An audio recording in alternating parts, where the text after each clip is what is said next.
পরকীয়ার টানে ৩ সন্তান সহ উধাও, স্ত্রীকে ফেরত পেতে সৌদি প্রবাসীর আবেদন। গাজীপুর কাপাসিয়ায় সৌদি প্রবাসী মহাসিন শিকদারের স্ত্রী ৩ সন্তান সহ প্রায় ১ মাস ধরে নিখোঁজ। মহাসিনের অভিযোগ, এর পিছনে প্রতিবেশী চাচা ফখরুল শিকদার জড়িত। তিনি প্রভাবশালী হওয়ায় পুলিশ মহাসিনের অভিযোগ গ্রহণ করছে না। স্ত্রী সন্তানদের ফেরত পেতে সহযোগিতা চেয়ে শুক্রবার গাজীপুরে সংবাদ সম্মেলন করে এসব অভিযোগ করেন মহাসিন।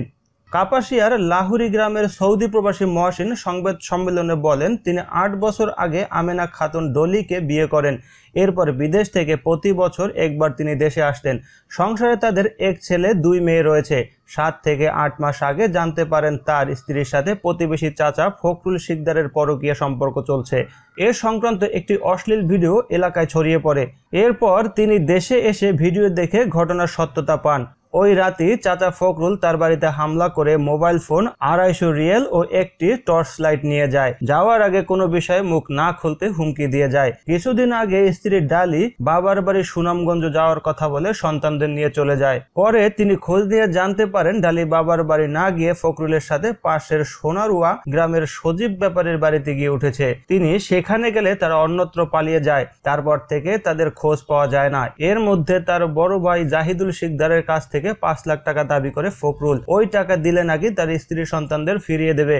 ঘটনার পর তিনি কাপাসিয়া থানায় অভিযোগ নিয়ে গেলে পুলিশ তা গ্রহণ করেনি। মহাসিন আরো বলেন, ২ দিন আগে ফখরুলের বড় ভাই সানাউল্লাহ শিকদার আমাদের বাড়িতে এসে আমার বৃদ্ধ মাকে অশ্লীল ভাষায় গালাগালি করেন। এ সময় হুমকি দিয়ে বলেন, ওই ঘটনার পর তার ভাইয়ের স্ত্রী বাবার বাড়ি চলে গেছেন। এখন আমার স্ত্রীকে এনে নাকি তার ভাইকে বিয়ে করাবেন।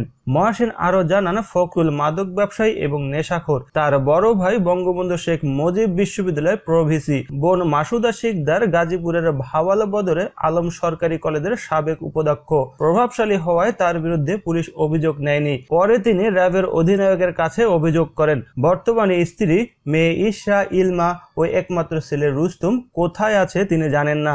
স্ত্রী সন্তানদের উদ্ধারে তিনি প্রশাসনের সহযোগিতা কামনা করছেন। একই সঙ্গে তিনি ফখরুলের যথাযথ বিচার দাবি করেন।